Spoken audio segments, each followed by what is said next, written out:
ভাষা শহীদদের প্রতি বিনম্র শ্রদ্ধা আর ভালোবাসায় বৃহত্তর চট্টগ্রামে পালিত হয়েছে আন্তর্জাতিক মাতৃভাষা দিবস।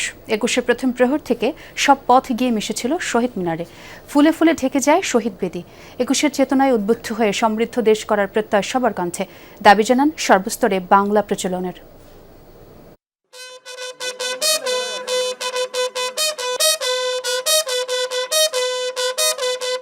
রাত ১২টা ১ মিনিটে সশস্ত্র অভিবাদনের মধ্য দিয়ে চট্টগ্রামে শুরু হয় আন্তর্জাতিক মাতৃভাষা দিবসের কর্মসূচি।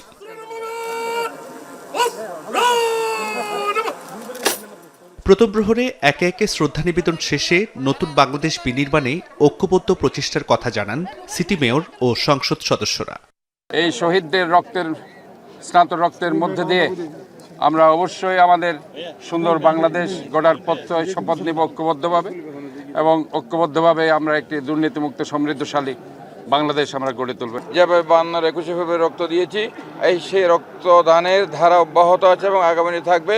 সুন্দর দেশ গড়ার লক্ষ্যে আমাদের সেই সংগ্রাম অব্যাহত থাকবে। ডিজিটাল ওয়ার্ল্ডে আমরা যেন আমাদের প্রযুক্তিতে টিকতে পারি, সেজন্য বাংলা ভাষাকে আমাদের আয়ত্ত করে অন্যান্য ভাষার প্রতি আমাদেরকে কিন্তু রপ্ত করতে হবে। বিভাগীয় কমিশনার, জেলা প্রশাসক এবং আইনশৃঙ্খলা রক্ষাকারী বাহিনীর ঊর্ধ্বতন কর্মকর্তারাও শহীদদের প্রতি শ্রদ্ধা নিবেদন করেন।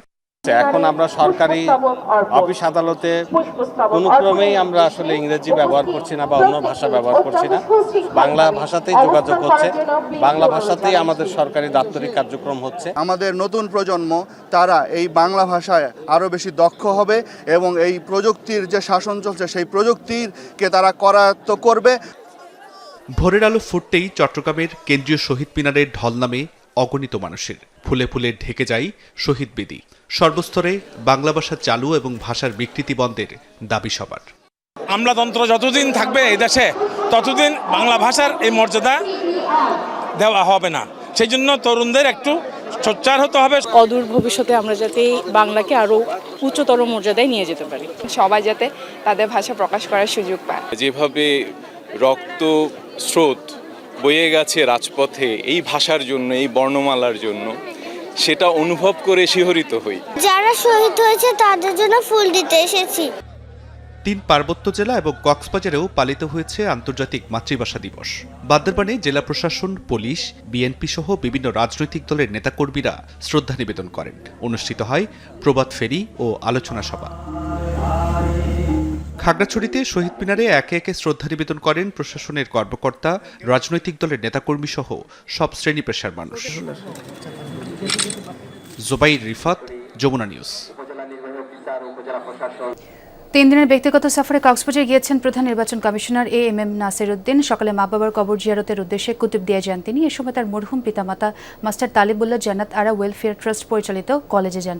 নির্মাণাধীন ভবনের বিভিন্ন কাজ পরিদর্শনের পাশাপাশি শিক্ষার্থীদের সাথে কুশল বিনিময় করেন তিনি। পরে মা বাবার কবর জিয়ারতে অংশ নেন। কুতুবদিয়া সমুদ্র সৈকতে চলমান পর্যটন উন্নয়নের কাজ পরিদর্শন করেন সিইসি। অবকাঠামোগত উন্নয়নের মাধ্যমে এই সমুদ্র সৈকত কক্সবাজারের আরেকটি আকর্ষণীয় পর্যটন স্পট গড়ে উঠবে এমন প্রত্যাশা করেন। এর আগে শুক্রবার বিকেলে কক্সবাজার পৌঁছান তিনি। রোববার ঢাকার উদ্দেশ্যে কক্সবাজার ত্যাগ করার কথা রয়েছে প্রধান নির্বাচন কমিশনারের। নিষিদ্ধ ছাত্রলীগের ব্যানারে শহীদ মিনারে পুষ্পস্তবক অর্পণ হচ্ছে এমন অভিযোগ এনে চট্টগ্রাম ভেটেরিনারি ও অ্যানিমাল সায়েন্সেস বিশ্ববিদ্যালয়ে বিক্ষোভ করেছে শিক্ষার্থীরা। এক পর্যায়ে উপাচার্যের বাসভবন ঘেরাও করে প্রতিবাদ জানায় তারা। শিক্ষার্থীদের অভিযোগ, শহীদ মিনারে ছাত্রলীগের ব্যানারে পুষ্পস্তবক অর্পণের ছবি সামাজিক যোগাযোগ মাধ্যমে দেখার পর শিক্ষার্থীদের মধ্যে ক্ষোভের সৃষ্টি হয়। তারা প্রতিবাদ শুরু করলে ক্যাম্পাসে উত্তেজনা ছড়িয়ে পড়ে। উপাচার্য ঘটনাস্থলে গিয়ে অভিযোগ যাচাই করে প্রয়োজনীয় ব্যবস্থা গ্রহণের আশ্বাস দেন। দর্শক, এই ছিল আজকে চট্টগ্রামে। এতক্ষণ যারা সঙ্গে ছিলেন সবাইকে ধন্যবাদ।